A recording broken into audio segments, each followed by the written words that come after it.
Okay let's look at this question. यहाँ चाहिँ के भनेको छ भन्दाखेरि ए को कोअर्डिनेट्स र बी को कोअर्डिनेट्स दिएको छ अनि त्यसपछि एउटा पोइन्टले डिभाइड गरेको छ एबीलाई 3:2 को रेसियोमा। मतलब एक साइडमा 3 भाग अर्को साइडमा 2 भाग हुने गरी है। मतलब यतापट्टि 3 सेन्टिमिटर अर्को साइडमा 2 सेन्टिमिटर, एक साइडमा 3 मिटर अर्को साइडमा 2 मिटर जस्तो पनि हुनसक्छ। युनिट जसोसुकै होस् मतलबै भएन, तर 3:2 को रेसियोमा डिभाइड गरेको छ। अब ए र बी को कोअर्डिनेट्सहरु हामीलाई दिएको छ। हामीले यहाँ के गर्यौं भन्दाखेरि पी को कोअर्डिनेट्सलाई चाहिँ xy लेट गर्यौं।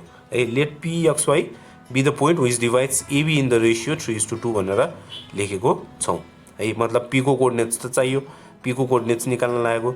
अब x को फर्मुला युज गर्ने, x = m1 x2 + m2 x1 upon m1 + m2।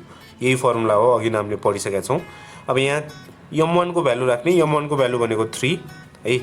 यो m1 = m2 हो नि त रेशियो भनेको, त्यही भएर m1 को भ्यालु 3 m2 को भ्यालु 2 त्यो सम्झिराख।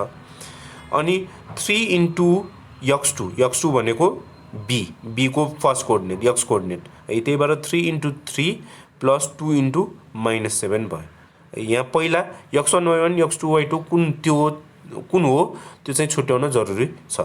x1 y1 भनेको a को कोअर्डिनेट्सलाई भनिन्छ, भनेपछि x1 भनेको -7 y1 भनेको 5 है। x2 भनेको 3 y2 भनेको 0 त्यसरी। त्यही भएर यहाँ तल 3 * 3 + 2 * -7 आयो। त्यस्तो गर्दाखेरि 3 * 3 त 9 भइहाल्यो, 2 * -7 भनेको -14। अब 9 - 14 भनेको -5, -5/5 भनेको -1 हुन्छ। त्यस्तै गरेर y को कोअर्डिनेट्स पनि त्यसरी नै निकाल्न सक्छौं। 3 * 0 + 2 * 5 हुन्छ।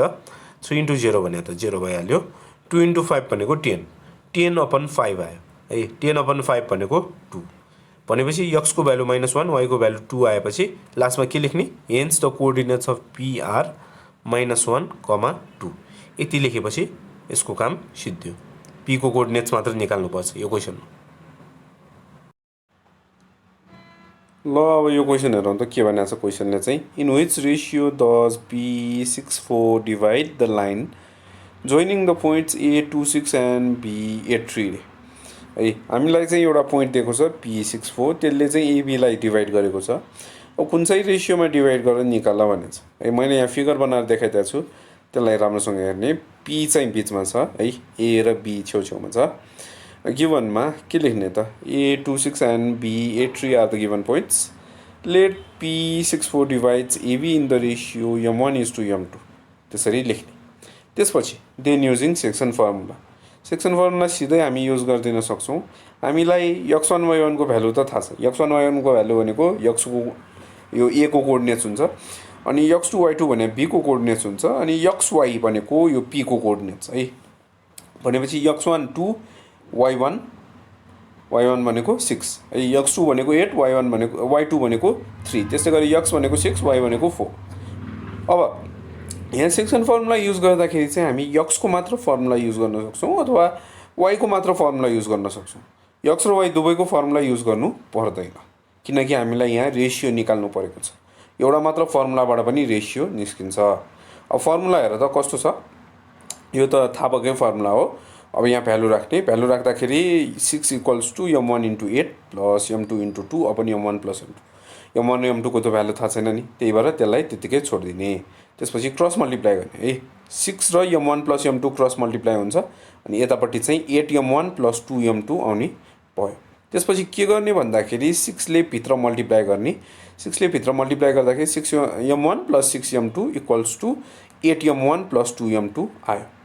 त्यति आइसकेपछि के गर्ने त, यहाँनिर यो 8m1 लाई अर्को साइडमा लग्न सकिन्छ अथवा 6m1 लाई यता साइडमा ल्याएर आए पनि हुन्छ, जे गरे पनि हुन्छ। तर m1 भएको एक ठाउँमा राखौं, m2 भएको ठाउँमा m2 भएको चाहिँ एक ठाउँमा राख्नुपर्छ है।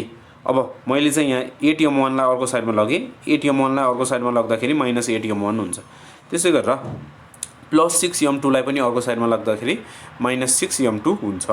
त्यसपछि 6 - 8 भनेको -2 हो, जुन चाहिँ लेफ्ट साइडमा बसिरहेको छ। 2 - 6 भनेको -4 है, 2 - 6 भनेको -4 सम्झिराख्ने। 2 - 6 गर्दाखेरि आन्सर माइनसमा आउनु पर्यो। जस्तै कि यहाँ पनि लेफ्ट साइडमा पनि 6 - 8 गर्दाखेरि -2 आएको थियो नि त हैन। किन माइनस आउँछ, किनकि ठुलो नम्बरको साइन राख्नुपर्छ। ठुलो नम्बर भनेको 8 हो, 8 को अगाडि माइनस, त्यही भएर एन्सरमा पनि माइनस। अब दुवै साइडमा माइनस माइनस भनेपछि माइनस माइनसलाई क्यान्सल गरिदिने, m1 लाई चाहिँ m2 ले डिभाइड गर्न जान्छ है।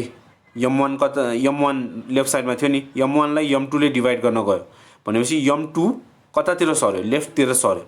त्यसै गरेर यतापट्टिको 2 चाहिँ यतापट्टि आएर डिभाइड हुन जान्छ भनेपछि 4/2 आउने भयो, बुझ्यो। 2 चाहिँ यतापट्टि डिभाइड गर्न गयो।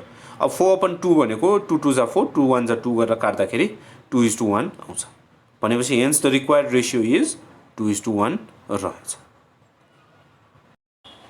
यहाँ अर्को क्वेसन पनि हेरौँ, in which ratio A2-2 and B51 is divided by x axis.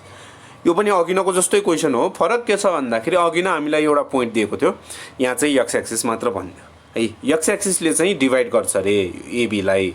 अब एउटा कुरा सम्झिराख्नुपर्छ, x एक्सिसमा पर्ने हरेक पोइन्टमा चाहिँ y कोअर्डिनेट 0 हुन्छ, मतलब पछाडिको कोअर्डिनेट 0 हुन्छ।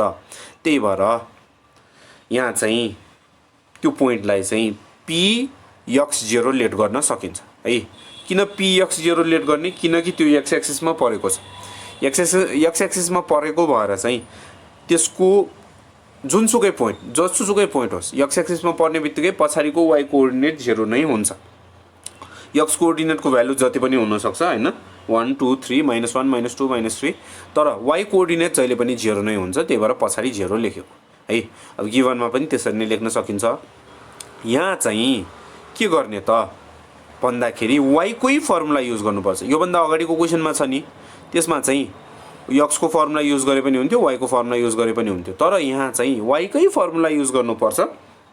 किन भन्दाखेरि हामीलाई y को भ्यालु थाहा छ, x को भ्यालु त थाहा छैन है। y को भ्यालु कति त भन्दाखेरि y को भ्यालु 0, p को कोअर्डिनेट्सलाई x y लेट गर्ने हो नि त, x त x छ, y चाहिँ 0 भयो।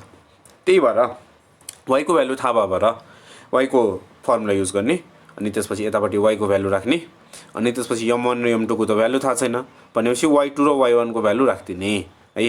y2 भनेको 1 हो, y1 भनेको -2 हो भनेपछि 0 = m1 × 1 + m2 × -2 upon m1 + m2 आउने भयो। अब यहाँनिर ध्यान पुर्याउनु पर्छ है, 0 र m1 + m2 क्रस मल्टिप्लाई हुन्छ, क्रस मल्टिप्लाई हुँदाखेरि 0 नै आउँछ नि, हो कि हैन, किनकि 0 * एनिथिङ इज 0, त्यही भएर 0 * m1 + m2 गर्दाखेरि 0 नै आउँछ। त्यसै गरेर m1 × 1 + m2 × -2 हुन्छ। अब m1 × 1 भनेको त m1 नै हो, m2 × -2 भनेको -2m2 है, -2m2 हुने भयो। अब यति आइसकेपछि -2m2 लाई अर्को साइडमा लगिदिने, त्यो चाहिँ +2m2 अथवा 2m2 मात्र हुन्छ, = m1 हुने भयो।